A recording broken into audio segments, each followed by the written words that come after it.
2012년 10월 30일 무려 40억 5천만 달러의 거액에 루카스필름이 매각됩니다. 그 주인공은 다름 아닌 월트 디즈니 컴퍼니였죠.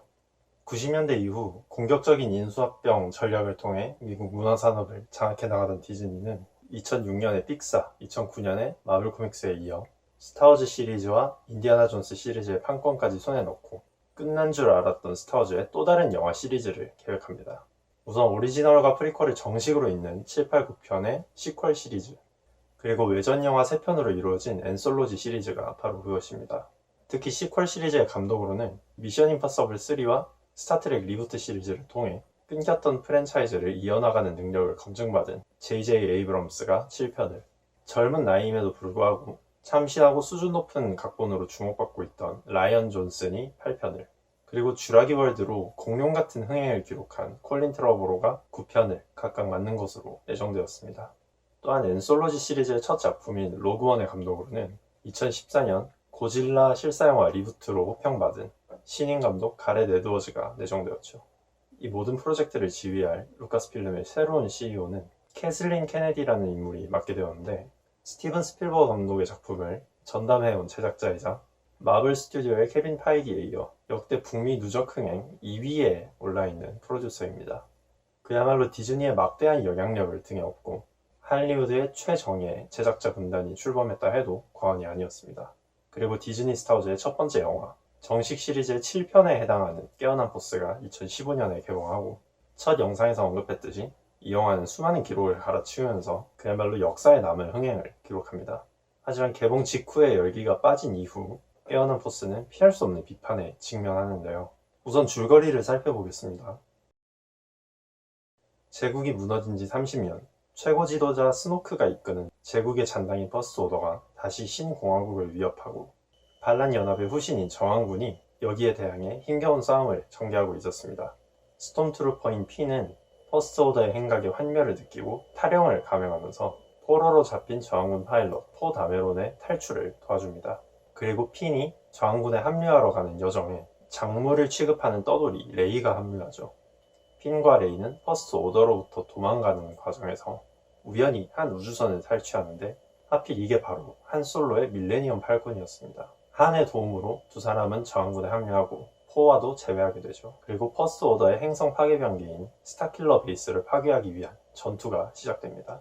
이 전투에서 퍼스트 오더의 2인자인 카일로 렌이 주인공 일행을 막아서는데, 이 카일로 렌의 정체는 다름 아닌 한과 레아의 아들 벤 솔로였죠. 저항군의 활약으로 스타킬러 베이스는 파괴되지만 한 역시 렌에게 목숨을 잃습니다. 그리고 레이는 저항군의 마지막 희망이자 종적을 감춘 루크 스카이워커를 찾아가서 제국의 역습에서 잃어버렸던 아나킨의 라이트세이버를 건네는 모습을 끝으로 영화는 말을 내립니다. 어떻죠? 이 영화는 새로운 희망과 거의 똑같은 플롯을 가지고 있습니다. 그래서 저는 이 영화를 스타워즈를 기다려온 팬들에게 바치는 명절 선물 세트 같은 영화라고 생각합니다. 다들 좋아는 하지만 사실 새로울 것 없는 장치들로 가득하죠.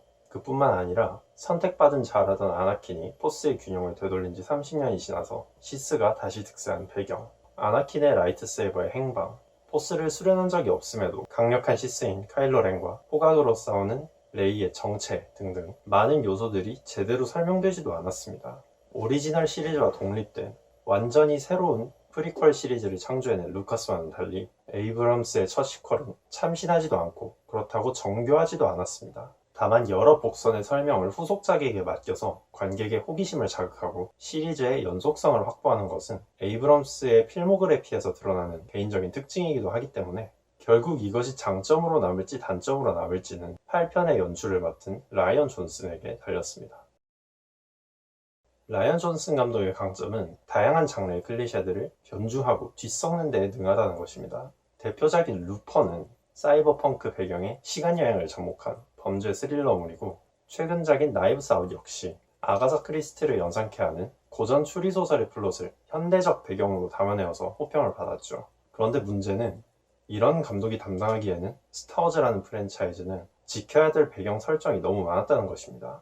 존슨이 연출한 8편 라스트 제다이는 전 세계 13억 달러를 넘기는 흥행을 기록했지만 20억을 넘긴 깨어난 포스의 흥행에는 크게 뒤처졌고, 평론가들과 대중, 스타워즈 팬들의 평가도 극단적으로 엇갈렸습니다. 라이언 존슨은 일단 40년간 이어져온 스타워즈의 많은 전통을 거침없이 타파했습니다. 전편에서 아나킨이 포스의 균형을 되찾아온 것을 무산시킨 데에 한술 더 떠서 과도하게 강력하게 묘사된 퍼스트 오더와 약해진 저항군의 이상하리 많지 현격한 전력 차이, 함대전의 근간을 파괴하는 하이퍼스페이스 충돌 전술, 은하제국을 물리친 대영웅에 걸맞지 않게 사실 카일로 렌의 힘을 두려워해서 은둔했다는 루크 스카이워커의 캐릭터성, 선천적으로 강력한 포스를 지녔지만 사실 평범한 출신 성분을 지닌 레이의 배경, 무기 밀매를 이유로 저항군 역시 오더와 다를 것이 없다며 선역과 악역의 정체성에 원천을 흔드는 갑작스러운 의문, 전통에 구애받지 않는 파격적인 전개는 평론가들의 호평을 받았지만 개별 작품이 아닌 시리즈의 일부로서는 프랜차이즈의 일관성을 크게 해치는 요소이기도 합니다. 실제로 라이언 존슨은 한 인터뷰에서 세계관과 설정에 몰두하는 것은 중요하게 여기지 않는다고 밝힌 바 있습니다. 그런데 시리즈에 속한 영화라면 그 작품 안에서만 일관적일 게 아니라 앞서 나온 작품에 이어서도 플롯의 당위성을 유지해야죠. 이는 스타워즈의 창조자인 루카스의 철학, 그리고 스타워즈라는 프랜차이즈가 가진 생명력이 40년에 달하는 긴 시간 동안 이어져 올 수 있었던 이유에 정면으로 대치되는 것이었습니다. 사실 스타워즈는 결국 아나킨 스카이워커의 이야기라고 조지 루카스가 공언한 만큼 아나킨 사후 새로운 주역 캐릭터를 내세워야 했던 시퀄 시리즈는 애초에 가시밭길을 걸을 수밖에 없었을지도 모릅니다. 그래서 팬들은 소설로 출간된 스론 3부작처럼 오리지널 시리즈와 같은 시기를 배경으로 하는 외전 이야기들을 디즈니에서 주로 다루길 원했습니다.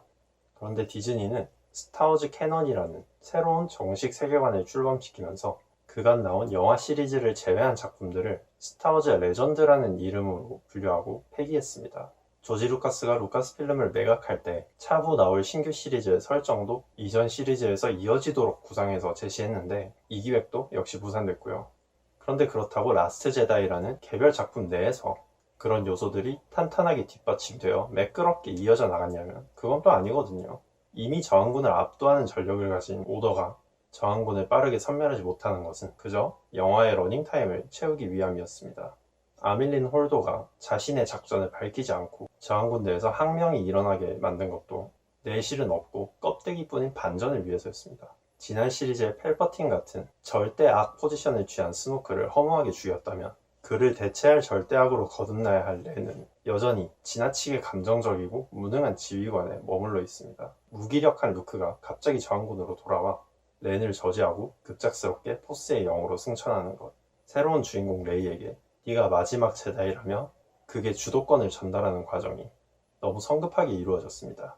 겨우 규합된 저항군 잔여 병력은 고작 밀레니엄 팔콘 한 대에 다 들어갈 정도인데 마치 전쟁에서 승리하기라도 한 것처럼 당당하게 묻는 모습으로 영화를 끝내버리죠. 초반에 저항군을 위해 목숨 바쳐 싸울 것을 설파하던 로즈 티코는 마지막에는 자신이 내뱉은 바로 그 말처럼 목숨을 바치러 가는 핀을 막아서면서 사랑하는 것을 지키는 것이야말로 승리하는 것이라는 말을 남기죠. 핀과의 뜬금없는 로맨스는 덤이고요. 시리즈가 나아갈 새로운 방향성을 제시하기 전에 내적인 완성도는 제대로 갖춘 것인지 의심스럽습니다. 한 가지 짚고 넘어갈 점은 그 로즈 티코 역을 맡은 켈리 마리 트렌 배우가 유색인종 여성이라는 점에서 요즘 전 세계 문화계를 강타하고 있는 정치적 올바름에 대한 논쟁이 불거졌는데 사실 저는 무의미한 논쟁이라고 생각합니다. 대사가 개판인 거랑 그 대사를 읊는 배우의 인종이 무슨 상관이 있습니까? 못 만든 영화는 그냥 못 만든 겁니다. 라스트 제다이가 낳은 격렬한 논쟁은 바로 다음 영화인 앤솔로지 시리즈의 솔로 그리고 9편에 해당하는 후속작 라이즈 오브 스카이워커의 흥행 실패로 이어집니다. 스핀오프 시리즈에 해당하는 앤솔로지를 잠깐 짚고 넘어가자면 깨어난 포스와 라스트 제다이 사이에 나온 첫 번째 영화 로그원은 4편인 새로운 희망 직전에 일어난 일련의 사건을 다루고 있습니다. 새로운 희망은 데스스타의 설계도를 탈취한 레아가 베이더에게 붙잡히면서 시작되는데 바로 그 설계도를 반란군이 탈취하는 내용을 다룬 영화가 로그원이거든요. 로그원은 기존의 레전드 세계관에서 이미 나온 작품은 아닙니다만 스카이워커 가문 외의 이야기, 더 일반적으로 말하자면 제다이와 시스라는 초인들의 서사 밖에서 평범한 인간들은 어떻게 싸워왔냐는 질문에 대한 답입니다. 이것이야말로 시리즈를 바라보는 새로운 관점이자 앞서 말했듯 팬이 디즈니에게 바랬던 외전이죠. 개봉 당시에도 나쁘지 않은 평과 기대 이상의 흥행을 기록했던 로그원은 라스트 제다이 개봉 이후에 더욱 좋은 쪽으로 재평가받기에 이르렀습니다. 라스트 제다이 직후에 나온 솔로는 얘기가 좀 다릅니다. 일단 제목에서 드러나듯이 오리지널 시리즈 약 10여 년 전에 한 솔로의 행적을 다룬 이야기인데, 그럼 해리슨 포드가 연기했던 한 솔로와 비교될 수밖에 없는 거죠. 하필 이 작품에는 솔로의 전 여자친구가 비중 있게 나옵니다. 우리가 알고 있는 한 솔로는 이미 레아와 100년 가약을 맺어서 아들까지 둔 상태인데 말이죠. 여러모로 우리에게 익숙한 한 솔로, 우리가 아는 스타워즈와는 거리가 있는, 이름만 가져온 상관없는 영화, 그런 인상을 크게 받았습니다. 킬링타임용으로는 괜찮습니다. 플롯 자체가 사기꾼들이 사기치는 내용이라서 좀 복잡하긴 하지만요. 그리고 엔솔로지 3부작의 마지막 영화는 보바펫 솔로 영화냐 오비완 케노비 솔로 영화냐를 두고 소문이 무성했는데 그냥 취소됐습니다. 대신 보바펫에서 컨셉을 가져온 드라마 더 만달로리안이 제작되어서 디즈니 플러스를 통해 공개됐는데, 이것도 굉장히 호평을 받았어요. 아직 디즈니 플러스가 국내 서비스를 안 해서 저도 보지는 못했습니다. 아무튼 이 거대한 똥을 9편에서 어떻게 수습할 것이냐, 귀추가 주목되는 가운데 9편의 감독으로 내정된 콜린 트러브로가 수뇌부와의 갈등 끝에 하차해버립니다. 그리고 7편 깨어난 포스의 감독인 J.J. 에이브럼스가 복귀하죠. 마침내 공개된 9편 라이즈 오브 스카이워커는 한마디로 떠난 민심을 달래는 영화라고 할 수 있습니다.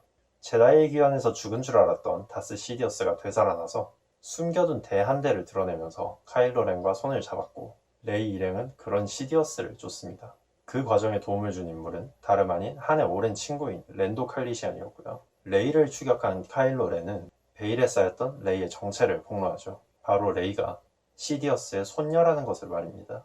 어디서 많이 본 것 같지 않나요? 자신의 출신을 알게 된 레이는 본인에게 내재된 힘이 두려워서 숨어버리는데, 이때 포스의 영으로 나타난 루크에게 설득되어서 마지막 제다이로서의 사명을 완수하기 위해 시디어스가 은거한 행성 엑세골로 향합니다. 한편 렌은 어머니인 레아의 죽음을 감지하고 아버지인 한 솔로의 환영을 목격한 뒤 라이트 사이드로 완전히 전향합니다. 이것 역시 어디서 많이 봤죠. 아무튼 두 사람은 시디어스의 본거지에 침투하고 같은 시각 저항군 함대 역시 엑세골 상공에서 시디어스의 함대와 교전하는데 압도적인 전력차로 괴멸될 위기에 처합니다. 바로 그때 랜도가 규합한 민간인 함대가 저항군을 지원하러 오고 저항군 함대는 서서히 승기를 되찾아갑니다. 이건 다른 데서 본 것 같군요. 레이는 과거 제다이들의 힘을 개방해 시디어스를 물리치지만 본인의 생명력 역시 소진되어 죽을 위기에 처합니다. 이때 렌이 자신에게 남은 모든 힘을 전달해서 레이를 되살리고 키스를 하고 죽으면서 스카이워커 가문의 혈통은 완전히 끊기게 됩니다. 전쟁은 저항군의 승리로 끝나고 레이는 어린 시절에 루크가 살던 타투인 행성의 집을 찾아갑니다. 그리고 지나가던 동네 어르신이 누구냐고 묻자 루크와 레아의 령을 한번 바라보고는 이렇게 대답합니다. 내 이름은 레이 스카이워커. 앞서 말했듯이 이 영화는 성난 민심을 달래는 데 급급한 영화입니다. 퇴장했던 두 주요 캐릭터를 부랴부랴 복귀시키고 라스트 제다이에서 자행했던 문화 대혁명을 반성하면서 또 깨어난 포스 때처럼 오리지널 시리즈에서 사람들이 좋아했던 것들을 뿌려줬죠. 막판에 후배들 영화도 뺏겨주고요. 근데 문제는 이미 자기들 손으로 설정을 있는 대로 다 뒤집어 놓고 그걸 뒤늦게 수습하려고 하는 게 뻔히 보이니까 보는 팬의 입장에서는 정이 갈 수가 없다는 거예요. 그리고 레이와 렌이 포스로 연결되어 있다는 점은 라스트 제다이 때부터 계속해서 암시되어 왔었는데, 사실 이 장치는 적어도 저한테는 제다이의 귀환에서의 루크와 레아의 관계처럼 혈연 관계를 암시하는 복선으로 작용된다고 생각했거든요. 근데 왜? 그래도 웨지 안틸레스 아저씨는 반가웠습니다. 랜도랑 펠퍼틴의 경우에는 예고편에서 이미 나왔는데 이 아저씨까지 나올 거라고는 전혀 생각 못했거든요. 아무튼 스카이워커 사가는 끝났습니다. 죽었다는 표현이 더 알맞겠네요. 디즈니는 앞으로도 계속 새로운 스타워즈 영화와 드라마를 만든다고 합니다. 일단 가장 먼저 나올 영화는 반란연합의 전설적인 비행 편대 로그 스쿼드론을 다룬 외전 영화로 원더우먼 시리즈의 패티 젠킨스 감독이 맡게 되었습니다. 그리고 라이언 존슨이 3편 모두 연출을 맡는 신규 3부작 시리즈, 마블의 케빈 파이기가 공동 제작을 맡게 될 시리즈, 토르 라그나로크와 조조 레빗으로 흥행과 비평 양면에서 성공하고 있는 타이카 와이티티 감독의 영화 등등 많은 계획이 있는데, 사실 새로운 계획이랍시고 발표해 놓은 게 하도 많아가지고 뭐랑 뭐가 같은 시리즈고 뭐가 다른 영화인지, 먼저 발표된 건 취소된 건지 어떤 건지 분간하기가 굉장히 어렵습니다. 반면에 만달로리안의 성공 덕분인지 드라마 쪽은 좀 구체적인 계획이 많이 들어섰습니다. 로그원의 주인공인 카시안 안도르의 프리퀄이나 오비완과 랜도가 각각 주연으로 나오는 드라마 등등 말이죠. 개인적으로 케빈 파이기가 스타워즈 제작을 맡게 된다면 그 시리즈만큼은 기대해볼 만한 가치가 충분히 있는 것 같습니다. 사실 스타워즈의 영향력을 생각하면 어떤 블록버스터든 간에 스타워즈와의 비교를 피할 수가 없는데, 파이기는 본인 입으로 스타워즈의 아주 큰 팬이라고 밝혔고 마블 시네마틱 유니버스를 통해서 그 아성에 도전한다는 식의 언급을 많이 했거든요. 타노스가 21세기의 다스베이더다 뭐 이런 식으로 말이죠. 그 파이기가 잘하는 게 바로 캐릭터들의 개성을 유지하면서 하나의 설정과 세계관, 그리고 팀워 무비로 묶어내는 거란 말이죠. 다른 누구도 아닌 조지 루카스와 비슷하죠. 네, 아무튼 길고 긴 스타워즈 리뷰는 이 영상으로 마치도록 하겠습니다. 영상 5개 다 합치면 1시간이 훌쩍 넘네요. 이러나 저러나 또 영화 나온다고 하면 어찌됐든 보러 가긴 할 것 같습니다. 저는 다음 영상에서 원더우먼 1984로 돌아오겠습니다.